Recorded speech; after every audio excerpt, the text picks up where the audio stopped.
Tell us a little bit about the population pressure that Mumbai faces.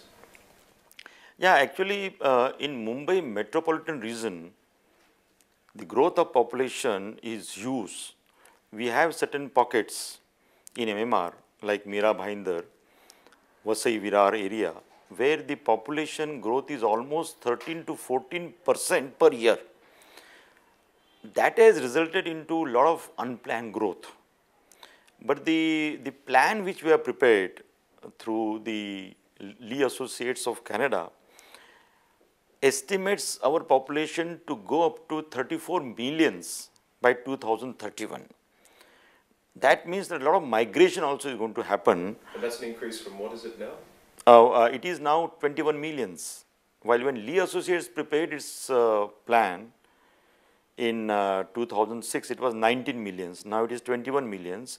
But we hope that this population, it is expected, will go up to 34 millions in entire MMR by 2031.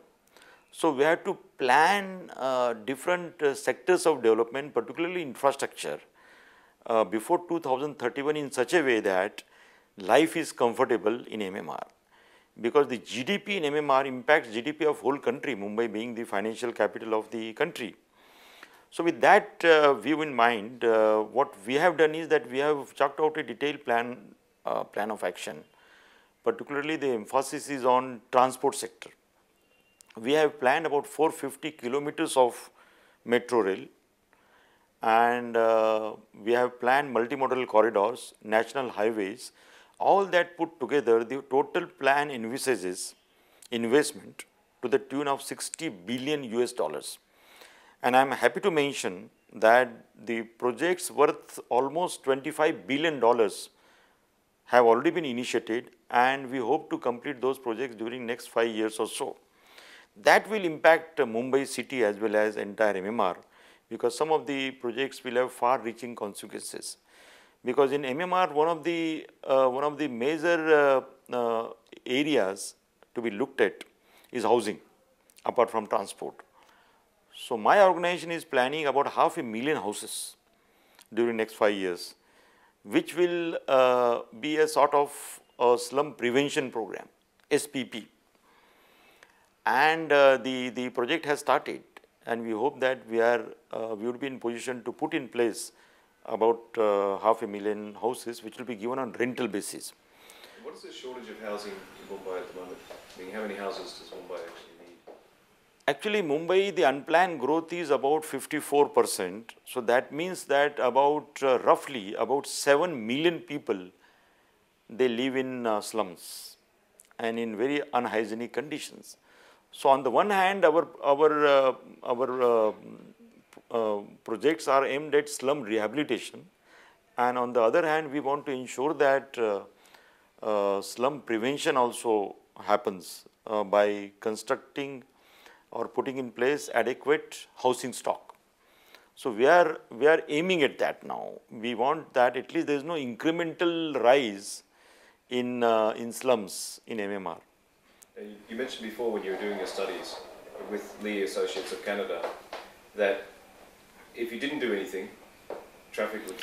Yeah, we have estimated various scenarios in Mumbai city and MMR, that what is the present scenario, and based on certain assumptions that, for example, one extreme assumption that we don't do anything in the interland, we don't do anything in the mainland, what will happen? So the scenario is dismal, that suppose we don't do any intervention outside in the adjoining areas, fringe areas of Mumbai city, then the average speed of travel would be not even 5 kilometers per hour, which will make it impossible for people to live in city like Mumbai. So that is a worst case scenario.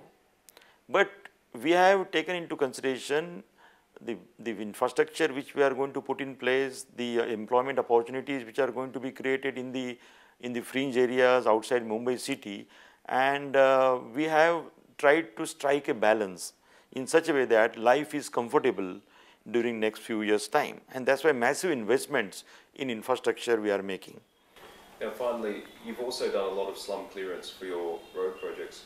Can you just tell us a little bit about the challenges? Why is it so difficult to move people out of existing Yeah, in fact, what my organization has done, we have shifted about 34,000 families during last 4 to 5 years for expansion, widening of roads, expansion of railway network within Mumbai city.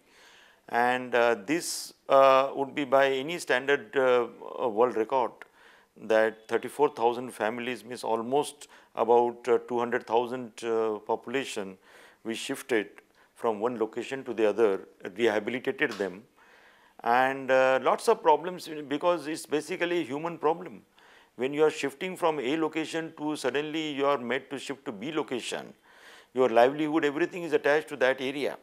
So suddenly you find that you are getting uprooted, and particularly most of these structures were unauthorized, which we shifted.